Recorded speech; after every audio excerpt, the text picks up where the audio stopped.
Any questions so far? What does the knob that is closest to the head? This one? Yeah. All right, so just quickly, so these are custom. I just saw you in the middle of your soundscape. Yeah, so these are custom basses. Not necessarily obviously, but yeah, so these are custom made for me, and when I asked for them to be built, I asked them to have like specific things done to them. The main thing I wanted actually was these slanted pickups. So it's not a fad fret, it's just that the pickups, I wanted these strings to be slightly further this way and these ones to be slightly further that way, because I wanted these strings to sound a bit warmer and bassier, and these ones to sound a bit tighter.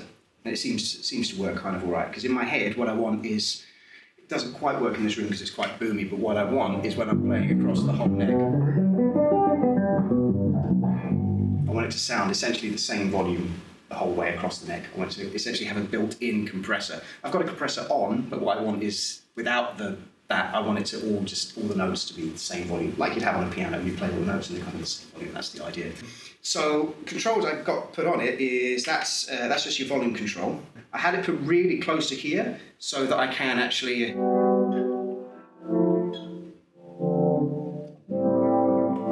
use it for volume swells. In this case, I was using that. I can also use. Problem with it, I've discovered when I've been playing that one and trying to play slap stuff, I can't play slap on this because this comes all the way to here, is that it's so close to my hand that I end up accidentally knocking it and changing my volume. So it's not an ideal design for slap players, but that's what it is. I can move between active and passive mode. So I've got, if I pull it out, it's in passive mode, which on some of the songs I'm going to play passive and some I'm going to play active. They just sound slightly different, even though I'm not actually using the EQ of the active circuit, even though I'm going through it, it still sounds different to when I'm going through a passive circuit. So it just sounds different. So that's that volume and then active passive. This is the active system. So that's my treble control, that's my mid control, that's my bass control. My mid control, actually I can choose whether it's got low mids or high mids on there as well. So that's low mids, that's high mids. That's the pickup selector on this one. And then this is a passive tone control. So when it's in passive mode, then the passive tone control is engaged, and then if I turn it off, then that doesn't do anything, and then this is engaged instead. It also has a coil tap on there, so I'm going into single coil mode. It's here, and that's humbucking.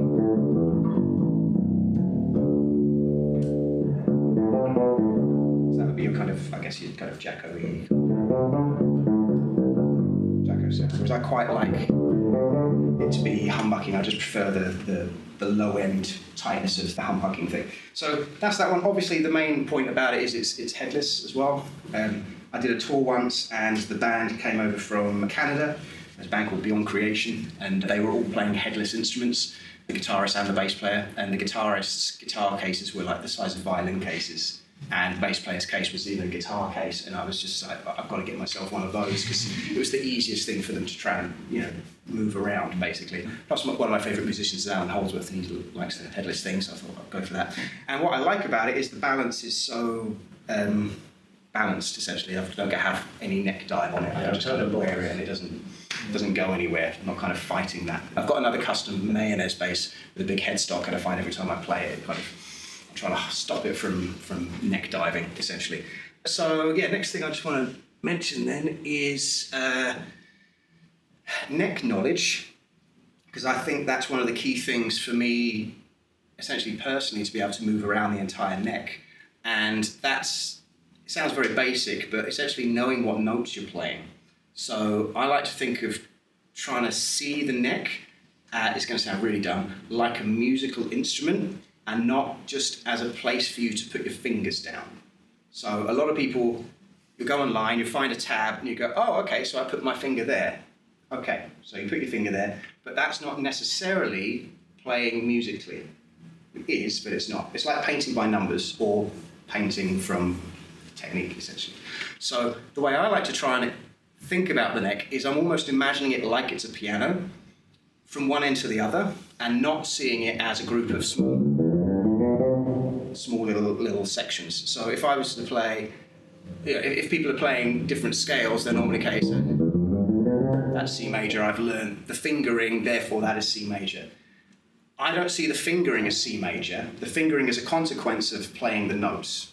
You'll end up playing the shape, but you have to know what the names of the notes are first. And the problem a lot of people have, including me when I started, is I went online and I found a picture, and the picture was... So I think that that's C major. But really what C major is knowing it's C, D, E, F, G, A, B, C. And then I can play that anywhere I want. D, E, F, G, A, B, C, D, E, F, G.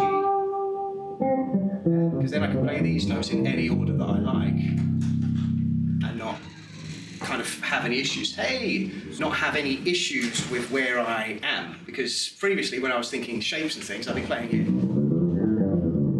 Okay, great, and now I'm going to move to here. Oh no, now which shape am I playing? Oh God. Okay, all right, I try and remember the shape. Oh no, I shifted again. Which shape is this? Okay, this is Dorian now. So it's much easier in the long run. It fries your brain completely if you've been playing for a while and then you try and change your system completely to this, but in the long run, the whole neck becomes your choice of notes to play rather than just being you've got little positions and little shapes and you can just kind of play one octave and then you're stuck.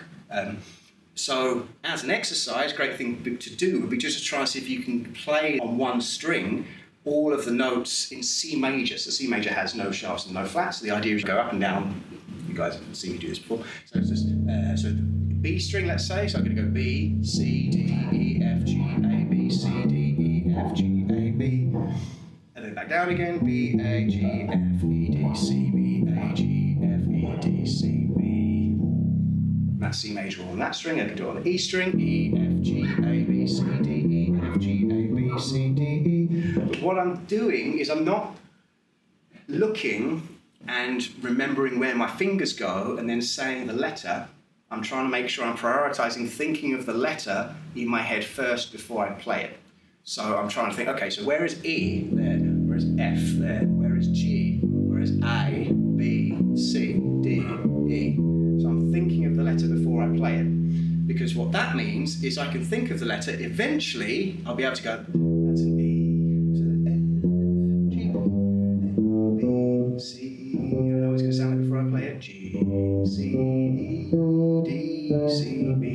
But I know what it's going to sound like because I've practiced this enough that I can do that. I don't have perfect pitch, I absolutely don't have the best ears in the world, I wish I did, but just from playing scales long enough and working out what they sound like in advance, G is going to sound like this, C is going to be over there, B, D, C. So I'm not singing, obviously. So E, F, G, F, E, D, C. But then that means that I know what the notes are going to sound like before I play them, and then that means I can look for a note name and not looking for 12. 10, 10, 10. I'm not looking for 12, 10, I'm looking for D, C, B, D, C, G. Yeah? Does that make sense? Yeah. So that's what I wish people would think about when they're looking at the neck more, because then it just opens up everything. Because then if I want to play G major, if I know a bit of music theory, then I know that all my Fs become F sharps now. And then I can play that across the entire neck. So they can play the next exercise, rather than just going up and down one string, is trying to see if you can go from one end of the neck to the other. So in G major, I play all the same notes I just did in C, but now F becomes F sharp. So B, C, D, E, F sharp, G, A, B, C, D, E, F sharp, G, A, B, C, D, E, F sharp, G, A, B, C, D, E, F sharp, G, B, C, D, E, F. I can keep going forever. Yeah, and I can go up and down in position. So E, D, C, B, A, G, F sharp, E, D, C, B, A, G, F sharp, E, D, C, B, A, G, F sharp, E, D, C, B, A, G. Yeah, so I'm not stuck anywhere. It means I can look down, I can see chords in there. I don't necessarily have to think about which key, what shape is this, which one is this. I can just look down and go, there's C, E, G, and C, and I know those are all in the key I was playing. C, E, G, A, even. I could make up chords because I can look down and I'm not seeing chord shapes. It means if I'm playing solos and melodies, it means I can actually not stick to this kind of one finger per fret pattern. I can actually play more complicated stuff. I can kind of stretch out.